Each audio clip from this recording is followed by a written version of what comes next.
Você conhece o trabalho de entrega de cestas básicas da nossa casa no último domingo do mês? Você pode ajudar doando arroz, feijão, macarrão, açúcar, óleo, fubá, chocolatado, farinha e leite em pó. Ou, se preferir, pode também ajudar fazendo transferência. Desde já agradecemos a ajuda. Aproveite agora a nossa live e não esqueça de curtir, compartilhar e ativar o sininho. Olá, boa tarde, queridos irmãos, queridas irmãs. Sejam todos bem-vindos a mais uma tarde de estudos aqui no canal da União Espírita Carlos Chagas. E para a gente já dar início aos nossos trabalhos de hoje, vamos lá com os nossos recados. Nós temos a nossa cesta básica. A nossa cesta básica nesse mês vai ser dia 28 de novembro. Aqueles que puderem colaborar e ajudar, está o nosso telefone posicionado aqui, que eu vou colocar, que eu esqueci de colocar, e vocês podem entrar em contato com todos nós, ok? Para confirmar a sua doação, a sua participação na ajuda dessa cesta básica que nós precisamos tanto. São muitas famílias que nós estamos ajudando. Nós temos também as inscrições para os estudos. Vai começar os estudos do ESD no dia 9. As inscrições estão abertas e é limitado. Corra lá, liga, faça a sua inscrição para os nossos estudos. E na tarde de hoje nós temos o grande prazer de estar aqui com o nosso querido irmão Marcos Demário, que eu vou chamar daqui a pouquinho para falar com a gente. Na quinta-feira, amanhã, às 20 horas, nós temos Desigualdade das Riquezas. O palestrante é o nosso querido Carlinhos, o Carlos Eduardo. E na sexta-feira, às 19 horas, esse grupo maravilhoso, que é o grupo A Caminho da Luz. Não percam, hein? A nossa programação está imperdível, ok? Eu vou chamar agora o nosso irmão Marcos aqui com a gente. Boa tarde, Marcos. Seja bem-vindo aqui ao canal da União Espírita Carlos Chagas para a nossa live de quarta-feira. Gente, olha só, o Marcos, ele dispensa apresentações. Todo mundo já conhece o Marcos Mário, do tempo da Rádio Rio de Janeiro e outras coisas. E depois eu vou colocar para vocês aí, vai passar aí para vocês no banner, os contatos do Mário, lá do Instagram, da conta dele que ele tem. Eu vou colocar depois aí para vocês todos, ok? Então, hoje nós temos o nosso querido irmão Marcos Demário, que vai trazer para a gente a biografia de João Evangelista. Temos hoje uma satisfação muito grande. Eu estava até agora mesmo conversando com o Marcos, que uma coisa juntou a outra. Ele gosta de um tema que eu também gosto, e eu depois, mais para frente, um dia, lá no meu canal, eu vou produzir um trabalho do Marcos também, ok? Queridos irmãos, queridas irmãs, vamos fazer a nossa prece inicial de harmonização para darmos início aos nossos trabalhos de hoje, ok? Vamos elevar o nosso pensamento ao alto e falar com o nosso querido Pai, pedir a Ele a permissão para darmos início nos trabalhos da tarde de hoje, pedir aos amigos da espiritualidade, ao nosso Senhor Jesus Cristo, nosso querido irmão maior, para que Ele possa estar conosco, nos orientando, abrindo as nossas mentes para receber todas as informações que o nosso querido irmão Marcos vai trazer para nós na tarde de hoje. Ok? Senhor Jesus, queridos irmãos da espiritualidade, não nos deixe em nenhum momento desses estudos. Façam com que o nosso cérebro, a nossa mente esteja ligada justamente naquilo que vai ser dito e ensinado para todos nós. Seja conosco agora e sempre, graças a Deus. Irmão Marcos, é com você. Eu vou te deixar aí agora para a tua palestra, para a tua live, né? Que como se fala agora é live. E você, qualquer coisinha, pode me chamar que eu estou aqui, ok? Fica com Deus, bom trabalho para você. Muito obrigado, Jorge. Um abraço a você. Também um abraço a todos que estão nos acompanhando, e em especial a todos que fazem o Caro Chagas, e que nós possamos, até o final, estarmos aqui envolvidos com as bênçãos de amor do nosso Mestre Jesus. Falar de João Evangelista não é tarefa das mais simples, porque nós temos fontes bastante escassas, historicamente falando, não apenas sobre ele, mas sobre todos os discípulos. Se nós fizermos uma busca, por exemplo, na internet, nos diversos sites que falam de João Evangelista, nós vamos ver que os dados biográficos, basicamente, eles se repetem. E muitas pessoas indagam por que temos tão poucas informações sobre os discípulos do nosso Mestre Jesus. Mas isso é fácil de entender. Nós precisamos, então, antes de mais nada, fazer um mergulho na história humana, naqueles tempos em que o nosso Mestre esteve conosco, estamos falando de mais de 2000 anos atrás, ali na Palestina, sendo ele um judeu, morava lá em Nazaré, e aliás é uma controvérsia muito grande em relação a onde ele de fato teria nascido, porque a tradição o situa lá na cidade de Belém, mas na prática todos sabem que ele era chamado de Jesus de Nazaré, porque seus pais eram da cidade de Nazaré, ali residiam, seu pai ali trabalhava, mas enfim, nós não estamos aqui para ficar discutindo ainda mais um tema em que nós não iríamos conseguir, de fato, chegar a alguma conclusão, porque o grande problema é a falta de documentos históricos sobre os evangelistas, né, os discípulos do nosso Mestre Jesus, e em especial os dois que escreveram os evangelhos, que é o caso de Mateus e de João, e os outros dois, que não foram discípulos diretos, mas também são evangelistas, porque também escreveram os evangelhos, que são Lucas e Marcos.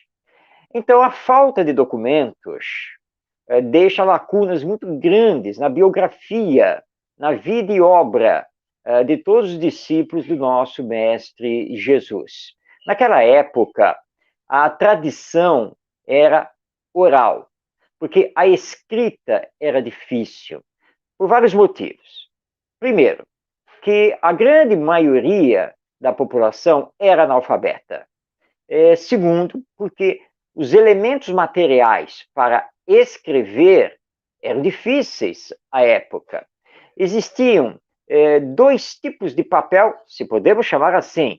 Um, que era o papiro, derivado da planta de mesmo nome, e o outro, o pergaminho, que era derivado da pele de cabras e ovelhas, principalmente. O pergaminho era muito caro, então ele não era muito acessível.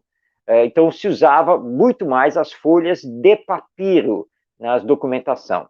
E a tinta utilizada naquela época era uma tinta à base de carvão e que não era tão duradoura assim. Então, você conservar os rolos de papiro, porque vamos considerar aqui que o papel naquela época não são as folhas que hoje nós conhecemos, mas eram rolos, né? Eram folhas grandes que formavam rolos. As folhas eram unidas umas às outras, formando, então, os rolos que eram chamados de livros.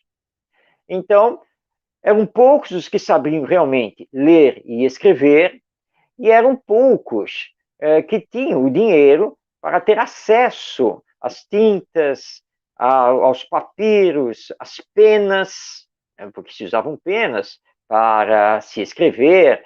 Então, tudo era mais difícil. E a conservação desse material também não era nada fácil.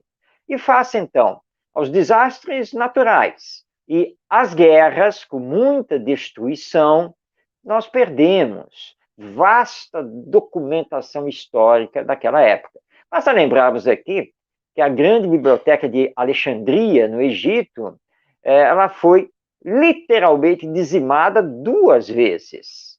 Vamos lembrar aqui que no ano 70 e depois no ano 100, o Império Romano devastou Jerusalém e fez a diáspora, ou seja, dispersou o povo judeu pelo império, proibindo-o de voltar a residir na Palestina. E a destruição de Jerusalém levou à destruição de farta documentação. Por isso, então, nós temos notícias dos discípulos de Jesus de uma forma um tanto quanto esparsa e com lacunas.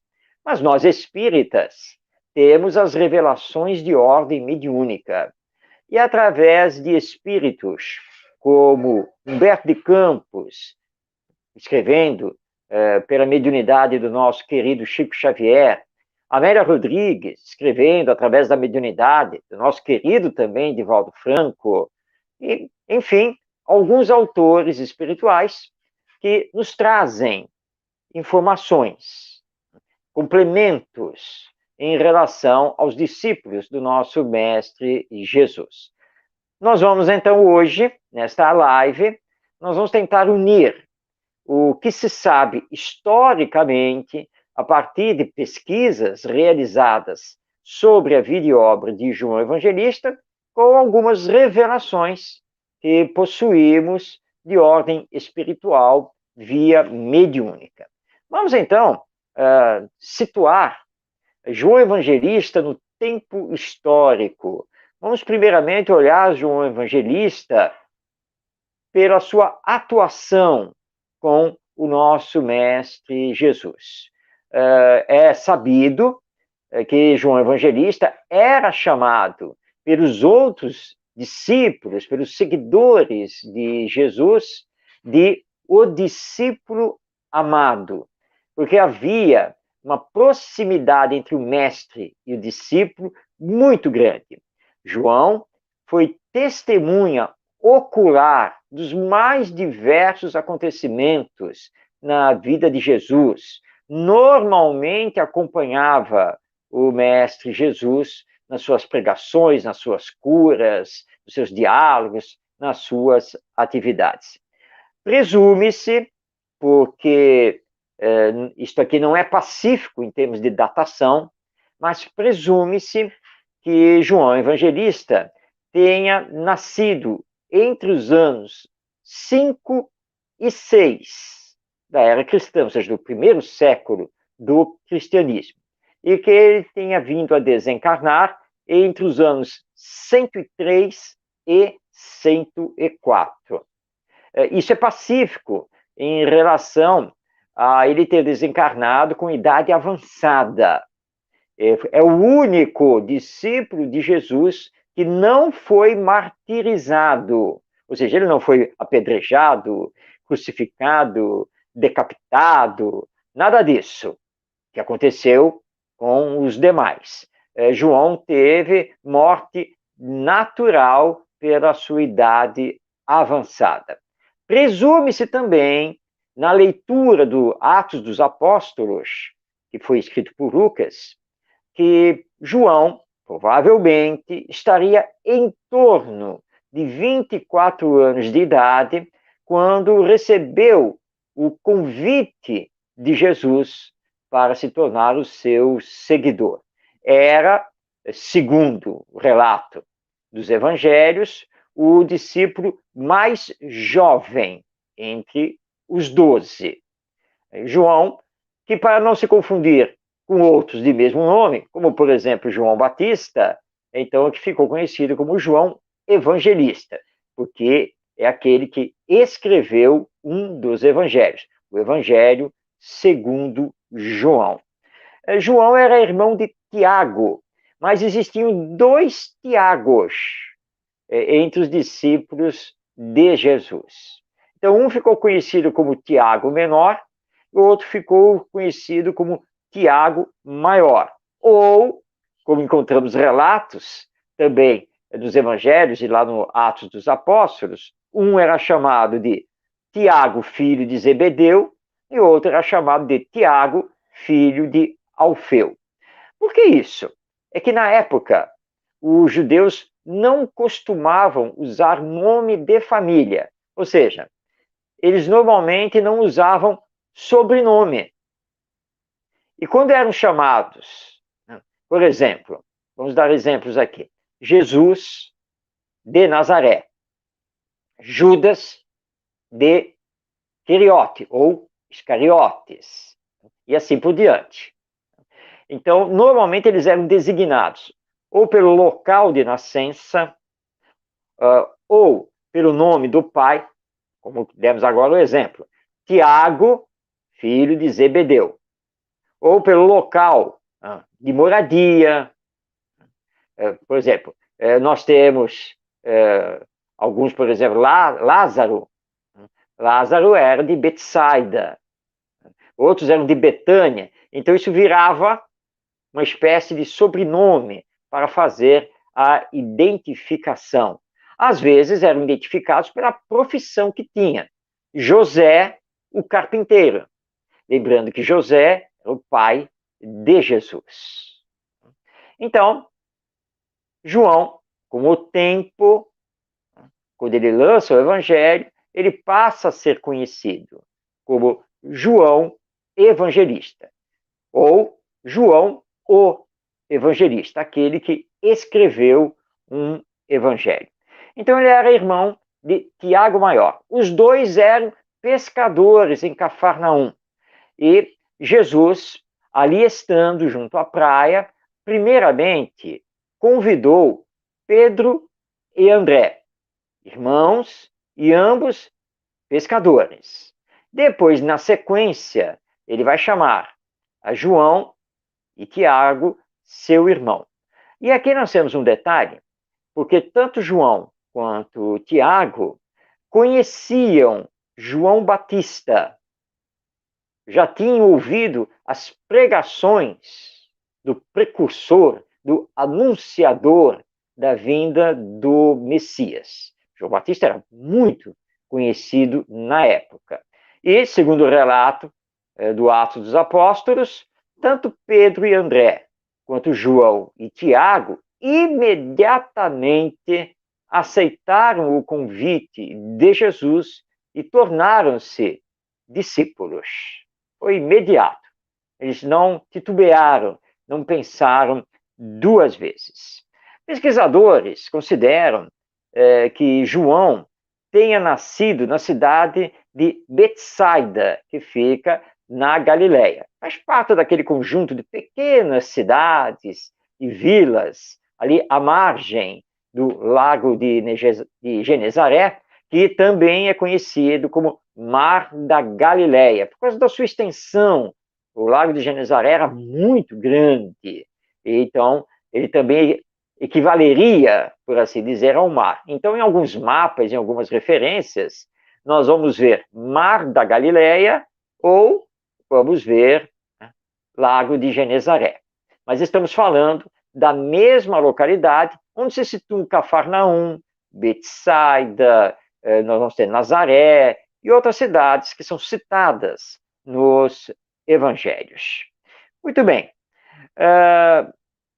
Nós temos um detalhe aqui, que João, por ter seguido Jesus muito de perto, ele foi o único dos discípulos que acompanhou o ato derradeiro da vida de Jesus, que foi a sua prisão, condenação e crucificação. Isso nos 4 evangelhos, aliás, quem não sabe, nós temos 4 evangelhos. O evangelho segundo Mateus, o evangelho segundo Marcos, o evangelho segundo Lucas e o evangelho segundo João. São chamados evangelhos sinóticos, ou seja, semelhantes, e adotados pela Igreja Católica e que compõem o Novo Testamento, junto com o Atos dos Apóstolos, as cartas ou epístolas de Paulo de Tarso e também de João, de Pedro, Tiago e Judas, sendo que esse Judas não é o Iscariotes, é o outro Judas. Tudo isso, e mais o Apocalipse, escrito por João, compõe o Novo Testamento, com a vida, a obra e os ensinos do nosso Mestre Jesus e as interpretações sobre esses ensinos. João, então, foi aquele que acompanhou Jesus. Ele provavelmente acompanhou toda a ida de Jesus até o Gólgota, onde ele vai ser crucificado, e todos são unânimes em afirmar que, junto às mulheres, ou seja, Maria de Nazaré, Maria de Magdala e tantas outras, ele também se colocou aos pés da cruz, ou seja, foram aquelas pessoas que os soldados romanos permitiram que chegassem mais perto por fazerem parte da família do crucificado. E aí nós temos uma cena belíssima, famosa, quando Jesus, antes de expirar, olha especificamente para sua mãe, Maria, e para João, seu discípulo, que estava ao lado dela, e diz assim para ela que aquele, ou seja, João, era o seu filho. E fala para João que ela era a sua mãe e que ele precisava cuidar dela. E, de fato, é o que João faz. Nos primeiros tempos, João, junto com os demais discípulos, ele vai se situar em Jerusalém, onde esses acontecimentos ocorrem. Eles fundam a Casa do Caminho e trabalham em nome da caridade ali na Casa do Caminho. Mas as perseguições a eles, por causa do judaísmo farisaico, arrogante, ortodoxo, começaram a crescer. E chegou um ponto que não foi mais possível se manter em Jerusalém. Tanto ele, João, quanto Pedro e alguns outros discípulos acabam saindo. No caso de João, ele vai se dirigir a Samaria, a região da Samaria, ali na Palestina. Durante esse período que ele fica em Jerusalém, e lá na Samaria, Maria não está diretamente com ele, porque Maria vai voltar para a Galileia, lá na cidade de Nazaré. João, então, começa uma peregrinação para espalhar as lições do Evangelho, até que ele vai, então, se situar na cidade de Éfeso, na Ásia Menor.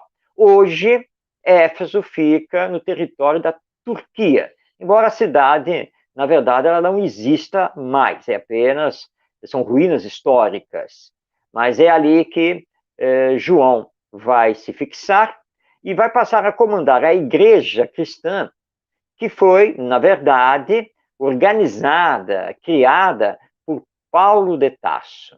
E, aliás, a igreja cristã de Éfeso, ela ficou famosa e foi muito importante nos primeiros tempos do cristianismo. Paulo fez amigos maravilhosos lá em Éfeso e, na sequência, João, que vai tomar conta e vai ser o grande pastor daquelas ovelhas do evangelho na cidade de Éfeso. Quando ele vai para Éfeso, ele leva, então, Maria de Nazaré para viver com ele. Eles montam uma casa fora da cidade, e aqui cabe uma explicação também muito importante, que é histórica, para entendermos o contexto que nós estamos falando. Naquela época, as cidades, em sua grande maioria, principalmente as cidades maiores, mais importantes, elas eram cercadas por muros para se proteger de invasões. Então você entrava e saía da cidade por portões que eram vigiados pelos soldados e que tinham hora para abrir e hora para fechar. Então era muito natural ter essas muralhas, ou pelo menos as paliçadas que protegiam a cidade. João resolve morar fora de Éfeso. Ele mora num pequeno sítio junto com Maria. E os dois vão viver longos anos. João se desloca diariamente para a cidade, coordenando as atividades de estudo e de caridade da igreja cristã.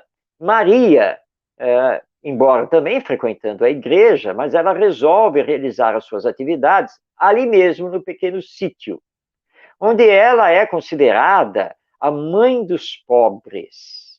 Ela fica famosa pelo seu trabalho de assistência e promoção social que hoje nós fazemos dentro do movimento espírita. A vida de João teve também as suas tribulações, porque quando ele é obrigado a sair de Jerusalém, porque ele estava correndo o risco de morte, ele então vai para a Samaria e, nesse meio tempo, ele é preso pelos romanos, por ordem do imperador Domiciano. O Domiciano reinou em Roma de 81 a 96, ou seja, do ano 81 ao ano 96. E ele deu ordem de prisão para João Evangelista e ele foi encaminhado como prisioneiro para a ilha de Patmos, que fica no mar Egeu. Nessa ilha, João calcula-se, porque nós também não temos datas exatas.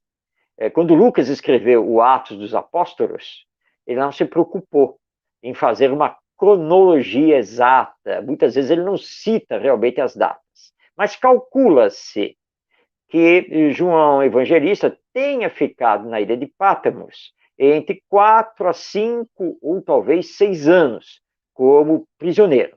E ele só saiu da ilha de Patmos, ele só foi liberto depois que Domiciano deixou de ser imperador. Então, se Domiciano reinou até o ano 96, calcula-se então que João Evangelista tenha saído da ilha de Patmos entre o próprio ano de 96 ou talvez no ano 97, quando ele foi absolvido das acusações que pesavam contra ele. Bem, reza a lenda, e vários autores espirituais corroboram isso, que foi em Patmos que João, com a sua mediunidade, tendo transportes de sua alma, que à luz da doutrina espírita nós chamamos então de emancipação da alma ou desdobramento, que ele então, sob a orientação direta de Jesus, ele teria escrito o livro do Apocalipse. Vamos aqui fazer um parênteses, porque muitas pessoas confundem essa questão do Apocalipse com fim do mundo, fim dos tempos, mas não é nada disso. A palavra Apocalipse significa revelação. Portanto, o Apocalipse de João significa, literalmente, livro das revelações sobre o futuro da humanidade. Ou seja, ele teve a visão desse nosso futuro e procurou transcrever essa visão com as suas palavras, os conceitos da época.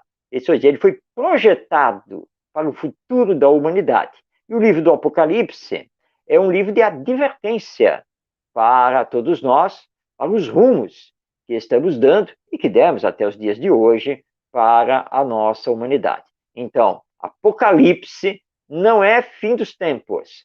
Apocalipse é revelação. E é essencialmente uma obra mediúnica. Saindo então da ilha de Patmos, João regressa à cidade de Éfeso, reassumindo como bispo da igreja cristã da cidade. Bom, João Evangelista vai escrever o 4º e último evangelho no final da sua vida. Aqui há uma controvérsia entre os pesquisadores e historiadores. Vamos entender essa controvérsia, que não é apenas sobre o Evangelho de João, mas é sobre os 4 evangelhos, de Mateus, Marcos, Lucas e João. Que esses evangelhos não foram, pelo menos na sua totalidade, escritos diretamente por esses autores. Sobre Mateus, nós sabemos que ele foi o primeiro a colocar no papel, nas folhas de papiro, os ensinos morais de Jesus. Ou, como se dizia à época, os ditos ou ensinos do Senhor. Esse foi o primeiro evangelho. Não constava nesses escritos a vida e obra, os acontecimentos da vida de Jesus, apenas seus ensinos morais. Isso é referendado por Emmanuel no romance Paulo e Estevão, na psicografia de Francisco Cândido Xavier. O que se tinha eram cópias, ou pelo menos fragmentos, dos ditos do Senhor anotados por Mateus. O Evangelho segundo Mateus vai surgir entre 60 a 70 anos depois, e muito provavelmente escrito por outros adeptos do cristianismo em nome de Mateus. Assim também se considera o Evangelho de Marcos, embora menos, também de Lucas, também embora menos, e essa também é a consideração sobre o Evangelho de João, que ele teria escrito em parte e que ele teria sido finalizado, não exatamente por ele, mas provavelmente por um dos adeptos da igreja cristã de Éfeso. É provável, porque era comum naquela época os escritores, os redatores, se utilizarem dos escribas, ou seja, aquelas pessoas que eram mais letradas, mais cultas, que dominavam o grego, porque todos os evangelhos foram escritos em grego, e dominando o grego, que era o grego koiné, que era um grego mais popular, então era muito comum que o autor, na verdade, ditasse o seu escrito, mas quem escrevia era o escriba. E é claro que quem ouve pode acrescentar alguma coisa, quem ouve, né, pode arrematar algo, alinhavar algo não exatamente dito pelo autor. Exemplo disso, e isso é contado por Emmanuel na obra Paulo e Estevão, é a carta ou epístola escrita por Paulo aos Hebreus. Paulo era prisioneiro dos romanos, lá em Roma. Ele estava em prisão domiciliar, não podia sair à rua. Então, o que ele faz? Já se sentindo cansado, mais idoso, ele solicita a um discípulo de Jesus, seu seguidor, membro da Igreja Cristã de Roma, que escrevesse a carta. Então, na verdade, Paulo ditou a carta, mas quem a escreveu e fez depois as cópias, tudo isso, manuscrito, foi o seu discípulo, não foi Paulo diretamente. Então, existe essa consideração que isso possa ter acontecido com João, ainda mais porque ele já estava com a idade avançada, então é bem possível que alguém ou alguém tenham completado o seu trabalho, que vai dar origem, então, ao Evangelho segundo João. Bem, João Evangelista não escreveu só o Evangelho, escreveu também 3 cartas, ou epístolas. Basta abrirmos o Novo Testamento e nós vamos ver, após as cartas de Paulo de Tarso, nós vamos ver as 3 cartas de João, né? A primeira, a segunda e a terceira carta. A primeira, que foi dirigida especificamente a uma igreja cristã. A segunda, que foi dirigida a um grupo cristão, que não era exatamente uma igreja, mas era uma espécie de grupo familiar cristão, amigos de João. E a terceira carta, que foi dirigida especificamente a um amigo cristão. Então, essas 3 cartas são consideradas de autoria de João e constam também do conteúdo do Novo Testamento. Nós sabemos, pelas pesquisas históricas, que os discípulos de Jesus escreveram mais cartas. O próprio Paulo de Tarso, na verdade, ele escreveu mais cartas do que as que existem atualmente publicadas no Novo Testamento. Mas nós temos apenas referências a essas cartas, porque os seus originais foram perdidos com o passar do tempo. não há, entre os pesquisadores, nenhuma dúvida quanto à autoria das 3 cartas. Todos consideram que é, sim, do mesmo autor e que seria João. Agora, há uma controvérsia se seria, de fato, o João Evangelista, o discípulo amado de Jesus, ou se seria um outro João pertencente à igreja cristã de Éfeso, e que talvez tenha escrito em nome do evangelista. Mas essa é uma discussão para a qual nós não temos como bater o martelo. Não temos como afirmar nem isto, nem aquilo.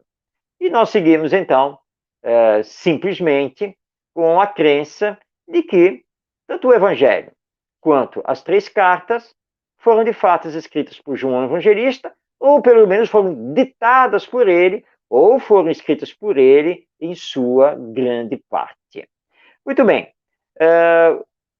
João Evangelista, ele morreu, então, de causa natural e deixou um legado para nós. E nós espíritas, pelas revelações de ordem mediúnica, sabemos, e esta é uma informação exclusiva espírita, nós sabemos que João foi escolhido por Jesus para voltar aqui ao planeta Terra, numa nova encarnação, ali no meio da Idade Média, para levantar novamente a sua palavra. E João Evangelista veio até nós, encarnando então o personagem Francisco de Assis, tão conhecido de todos nós. Obviamente que os nossos irmãos católicos, protestantes e historiadores, obviamente que eles não acreditam nisso, isso não faz parte dos seus estudos, porque é uma questão apenas de revelação espiritual, mediúnica, e que corre entre nós espíritas. Estudos que podemos realizar mostram que há, de fato, uma grande semelhança entre Francisco de Assis e João Evangelista. Mas nós não estamos aqui hoje para falarmos de Francisco de Assis, mas sim de João Evangelista. Vamos trazer aqui para a nossa live uma obra que não é muito conhecida, é uma obra espírita, publicada pela Federação Espírita do Paraná, e ela, na verdade, é uma compilação de textos publicados no jornal Mundo Espírita, que é publicação também da Federação Espírita do Paraná, textos biográficos elaborados por Maria Helena Marcon, querida companheira lá da Federativa Estadual do Paraná. E é o livro Personagens da Boa Nova, lançamento da Federação Espírita do Paraná. Então, nas páginas dessa obra, nós encontramos biografias sobre os personagens da Boa Nova ou do Evangelho. E nós vamos encontrar o capítulo em que ela, então, faz a referência a João Evangelista, capítulo que ela intitulou de O Quarto Biógrafo de Jesus. Eu vou passar a palavra a Maria Helena Marcon, porque eu vou ler alguns trechos aqui das suas colocações sobre João. Então, abrindo aspas, vamos ver aqui o que a nossa Maria Helena Marcon fala para nós. Da família Zebedeu, ou Zabidias, de um pescador bem-sucedido e empresário de vários barcos, foram escolhidos por Jesus 2 apóstolos, Tiago Maior e João. A cidade era a pequena Betsaida. Segundo Ernest Renan, eles estavam imbuídos de energia e paixão. Jesus os havia apelidado, com graça, de filhos do trovão, por causa do zelo excessivo com que muitas vezes teriam feito uso do raio, se dele pudessem dispor. João era adolescente, portanto, idealista. com Tiago, seu irmão, e Pedro, formam um comitê íntimo que se faz presente em momentos muito especiais durante a trajetória terrena de Jesus. Os irmãos conheciam as pregações do Batista, e foi no Tiberíades, no dia em que a primavera bordava rendados pela praia, que o Rabi os convidou a participar das alegrias da Boa Nova, transformando-os em pescadores de homens. Humberto de Campos, pela psicografia de Francisco Cândido Xavier, descreve-os como de temperamento apaixonado, profundamente generosos, tinham carinhosas e simples, ardentes e sinceras as almas. Magnetizados pelo olhar enérgico e carinhoso de Jesus, aderem ao sublime convite, no idealismo quente da sua juventude. João falava de seus planos de renovar o mundo, de pregar o evangelho às nações. Sentia-se forte e bem disposto. Mais tarde, ao derramar a cornucópia da sua saudade no seu evangelho, ele falaria dos tantos momentos de êxtase e aprendizado com Jesus. Ao descrever o encontro do mestre com Nicodemos, demonstra, com certeza, ter sido testemunha ocular. Uma testemunha que talvez estivesse à porta, como quem se encontra à espreita, velando pela eventual proximidade de alguém que pudesse surpreender o esclarecedor colóquio entre o Rabi Galileu e o doutor da lei. Quando narra o episódio das bodas de Caná, João parece reviver o adolescente maravilhado ante um Rabi pleno de sabedoria que abençoa a união esponsalícia com a água lustral da sua presença e a doçura do seu amor. Com Jesus, ele adentra a casa de Jairo, o chefe da sinagoga, cuja filha se encontrava nas malhas da agonia. Há pouco, surpreendera o olhar agradecido de Verônica, a hemorroíça, curada ao tocar o manto do mestre. E quando agosto derrama sua taça de luz e calor sobre a terra, ele acompanha o Rabi na íngreme subida de 562 metros até o cume do Tabor. Após as 4 horas de marcha, ele dorme junto a Pedro e Tiago. São vencidos pela canícula e pelo cansaço. Na madrugada que avança, vozes vibram no ar. A visão sublime de Jesus, com as vestes brilhantes, dialogando com Moisés e Elias, o faria mais tarde, evocando a cena inesquecível, iniciar a sua narrativa evangélica, escrevendo: nele estava a vida, e a vida era a luz dos homens.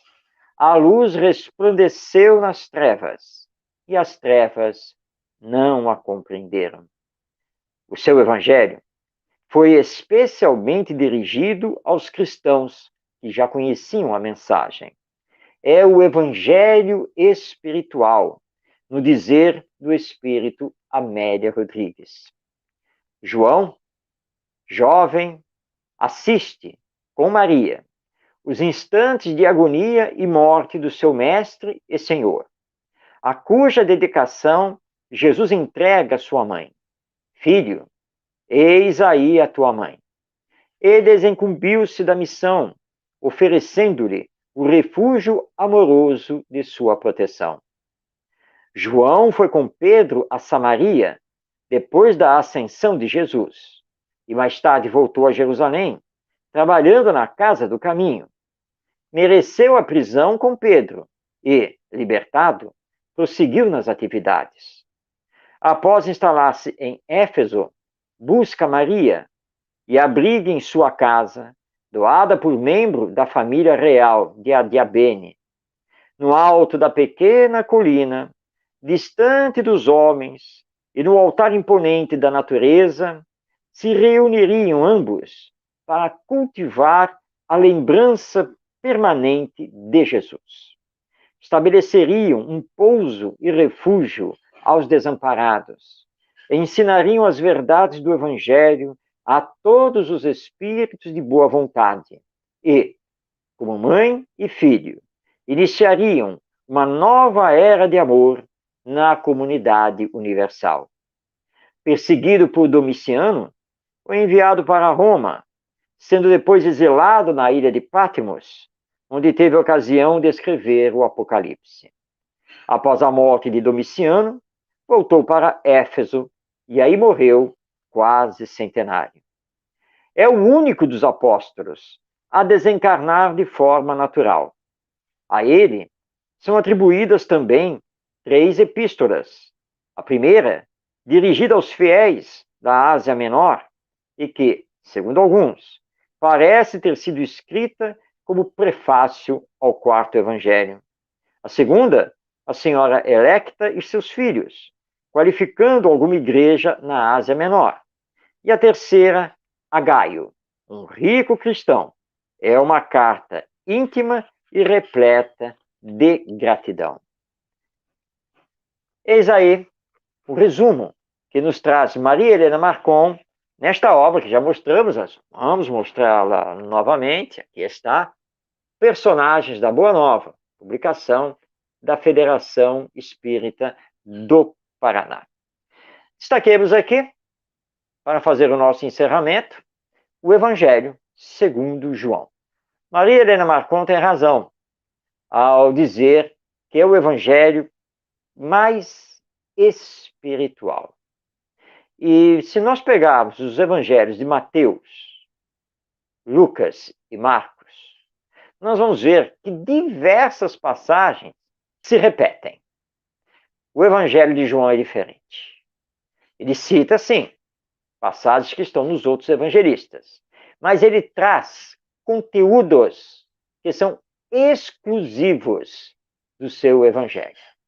E mais do que isso, João, como o discípulo amado, e que sempre esteve praticamente ao lado de Jesus, ele evidencia no seu evangelho os ensinos morais do Mestre, a envergadura espiritual do Messias e os chamamentos de Jesus para o amai-vos uns aos outros. É um evangelho escrito com carinho, de alguém que recordava de coração o Mestre e todas as vivências que havia tido com ele. Portanto, o Evangelho segundo João, este se distancia muito de um evangelho biográfico. É muito mais um evangelho espiritual para sentirmos Jesus, para vibrarmos nos seus ensinos, tanto quanto ele. João também sentia e vibrava. E esses são os dados que nós possuímos sobre João o Evangelista, ou simplesmente João Evangelista, o discípulo amado do nosso Mestre Jesus. Nós podemos aqui lamentar não termos mais dados biográficos, não sabemos mais detalhes sobre a sua vida e obra. Para isso, nós dependemos das revelações espirituais através da mediunidade. Ou, se os nossos pesquisadores encontrarem algum documento que ainda se encontre perdido e que traga algumas informações. Mas o que importa é nós, então, percebermos, vermos, sentirmos o quanto João foi importante, quanto é importante ler o seu evangelho, estudá-lo, as suas cartas, e percebemos que ele é aquele que precisa ser homenageado, porque junto com Pedro, Tiago maior, seu irmão, Tiago menor, André, Filipe, Bartolomeu, os 2 Judas, mas Paulo de Tarso, Barnabé, Lucas, Marcos, entre outros, nós devemos a ele, João, termos a boa nova. Nós devemos a ele termos o cristianismo. A ele e todos esses primeiros cristãos, muitos deles, por amor, entregando a própria vida para estabelecer o Evangelho. Que nós possamos, então, nos debruçarmos sobre o João Evangelista, agradecer a ele, que continua trabalhando com Jesus, que depois retornou como Francisco de Assis, se entregando por amor a todos nós e a mensagem do Evangelho, e assim que possamos, de nossa parte, no mundo moderno, em pleno século XXI do terceiro milênio, como adeptos do Espiritismo e do Evangelho, como cristãos que também somos, fazemos então a nossa parte, estudando e vivenciando os ensinos morais de Jesus, a imortalidade da alma e a reencarnação, que são princípios básicos da nossa doutrina, espalhando o bem e o amor, promovendo a caridade, porque fora dela não há salvação. É o que tínhamos a trazer a todos e que possamos continuar sempre juntos, unidos, jamais perdendo a esperança, continuando a semear, porque a semente que hoje não pode desabrochar por não encontrar o terreno fértil no coração e nas mentes dos seres humanos, amanhã haverá de encontrar esse terreno fértil, porque a lei é de progresso. O Evangelho tomará conta das nossas vidas e o bem superará o mal quando vamos estabelecer o mundo de regeneração. Meu muito obrigado e paz em todos os corações. Querido irmão, gratidão bastante mesmo, amigo. Olha como eu aprendi bastante com isso. Eu não conhecia a fundo essas passagens sobre a vida de João Batista, apesar de ter uma admiração muito profunda por ele, quando frequentava a Igreja Católica, né? Eu tinha ele como uma grande referência. Aprendi isso, estudei em colégio de freira, né? E eu aprendi isso, ter um respeito enorme pelo trabalho. E naquela época, muitos e muitos anos atrás, na época do cabelo preto, que hoje não tem mais, a gente aprendia muito pouco, era muito curta as informações que chegavam para a gente, eram muito pequenas, então não dava. Depois disso, vinha as pessoas estudando, né? E trazendo informações, a espiritualidade trazendo informações para a gente, muito legal, maravilhoso esse trabalho que você fez aí para a gente. Marcos, eu te agradeço já de antemão por essa maravilha, esse banquete de informações que você deixou com a gente aí. E antes da gente dar por encerrado o nosso trabalho, eu vou passar mais uma vez para os nossos amigos as nossas informações da nossa cesta básica, que é dia 28 de novembro, e aqueles que assim desejarem ajudar no dia ou fornecer alguma coisa, uma ajuda sempre é bem-vinda. Está aqui o nosso telefone, pode ligar para lá e nos ajudar. As inscrições para o estudo do ERG também continuam abertas, as vagas são limitadas, corram lá e façam a sua inscrição. Amanhã nós teremos o nosso irmão Carlos Eduardo Carlinhos, que estará falando para a gente das desigualdades das riquezas. E sexta-feira, esse grupo maravilhoso, que é A Caminho da Luz, que eu acredito que todos já conheçam. E vou deixar aqui para vocês também, eu vou colocar aqui rapidinho, enquanto a gente faz a prece final. Logo mais, nós temos um bom trabalho também. Olha, está aí, ó, do nosso querido irmão Marcos. Está aí, ó, Antes Novos Tempos, Marcos de Mário, está aí o sitezinho lá do YouTube. Quem quiser assistir, esse trabalho vai ser um trabalho muito bonito. Também estou presente lá, Marcos. Pode contar comigo que eu estarei presente lá assistindo o teu trabalho de hoje, ok? Marcos, ok. Vou orar mais um pouquinho, porque eu já não te vi há muito tempo. Então, faz a prece final para a gente, por gentileza. Claro, claro, sem dúvida. Vamos fazer a prece.